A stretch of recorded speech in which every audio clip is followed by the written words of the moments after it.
आज की कहानी को सब्सक्राइब करें और बेल आइकन को दबाना बिल्कुल भी ना भूलें।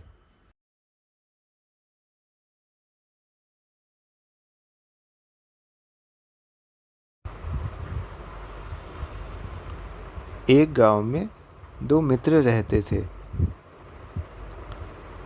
एक मित्र पाप बुद्धि व अन्य मित्र का नाम धर्म बुद्धि था। पाप बुद्धि बहुत गरीब था, इसलिए एक दिन वह शहर जाकर धन प्राप्त करने की सोचता है।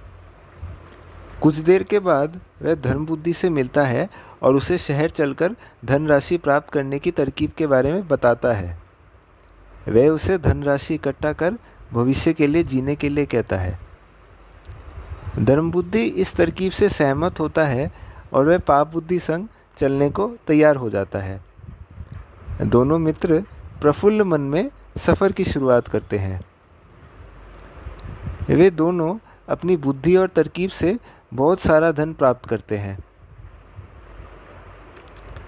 दोनों इस उन्नति से बहुत खुश थे और दोनों गांव के लिए रवाना होते हैं।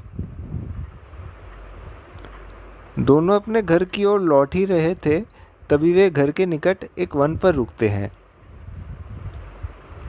पाप बुद्धि अपने प्राप्त की गई धन का कुछ अंश उस वन की ज़मीन पर दफनाने को कहता है। धर्म बुद्धि पाप बुद्धि के इस प्रस्ताव को स्वीकारता है और धन को दफनाने में मंजूर हो जाता है। कुछ दिनों के बाद वहाँ उस वन में पाप बुद्धि एक रात को आता है और अधिक धनराशि वहाँ से लेकर जाता है। वह बहुत खुश था। उसके पास बहुत सारा धन था जो वह धीरे धीरे प्रयोग करता था। उसने सारा का सारा धन गड्ढे से निकाल लिया था जो उसने दफन किया था। पाप बुद्धि धर्म बुद्धि को जाकर मिलता है और दोनों धन को इकट्ठा करने के लिए वन में चलते हैं। वह ऐसा व्यवहार करता है जैसे उसे कुछ पता नहीं होता है। वे दोनों वहाँ पर जाते हैं और उन्हें वहाँ कुछ नहीं मिलता है। पाप बुद्धि धर्म बुद्धि पर धन को लूटने का आरोप लगाता है। धर्म बुद्धि इस आरोप को नकारता है। वे दोनों आपस में झगड़ने लगते हैं, तभी गांव के अन्य बुजुर्ग वहाँ इकट्ठा होने लगते हैं। वे दोनों उन बुजुर्ग लोगों को ये बात बताते हैं। वे बुजुर्ग उन दोनों को अग्नि देवता के निकट जाने की सलाह देते हैं। पाप बुद्धि उनके अग्नि देवता के निकट प्रकट होने से पहले ही वृक्ष की आत्मा को अनुरोध करने की सोचता है जिसके निकट वे धन को दफनाए थे। वे अपने पिता के निकट जाता है और उन्हें अपनी बात बताता है। उसके पिता तैयार हो जाते हैं और अगले दिन वन में चलते हैं। उस पेड़ में एक खोखली कोप थी जिस पर उसके पिता अगले सवेरे उस कोप के भीतर छिप गया था। उस पेड़ की खोखली कोप में जाकर उसके पिताजी छिप जाते हैं। इसी बीच गांव के अन्य लोग उस पेड़ के निकट आने लगते हैं।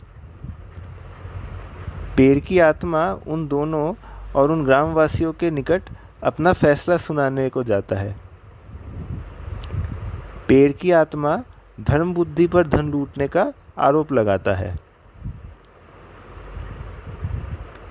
धर्म बुद्धि को स्वयं पर विश्वास था, इसलिए वह पेड़ की सुनाए फैसले पर विरोध जताता है।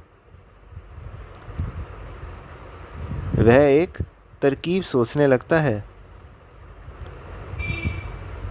उस पेड़ की आत्मा पर संदेह होता है, इसलिए वह पेड़ की कोप के निकट आग लगा देता है।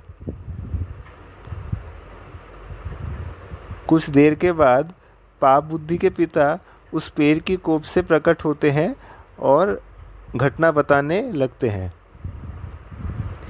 इस तरह पाप बुद्धि दोषी साबित होता है और गांव के लोग उसे कड़ी सज़ा देते हैं। आज की सीख: दुष्टों की संगति से बचे, अन्यथा आपको इसकी भारी कीमत चुकानी पड़ेगी। तो ये थी दोस्तों आज की कहानी अगर आपको पसंद आई हो तो ये लाइक बटन दबाकर इसको लाइक करें, और आज की कहानी अगर पसंद आपको आई हो तो आगे जगह जगह पे दोस्तों में इसको शेयर बटन दबाकर इसको शेयर करें। और अगर ये मेरी आपसे पहली मुलाकात है, इस तरह की कहानी अगर आपको सुननी हो तो आज की कहानी चैनल को सब्सक्राइब बटन दबाकर, बेल आइकन को भी दबाकर इसको सब्सक्राइब ज़रूर करें। तो फिर से आऊँगा मैं एक नई कहानी को लेके, तब तक के लिए अलविदा।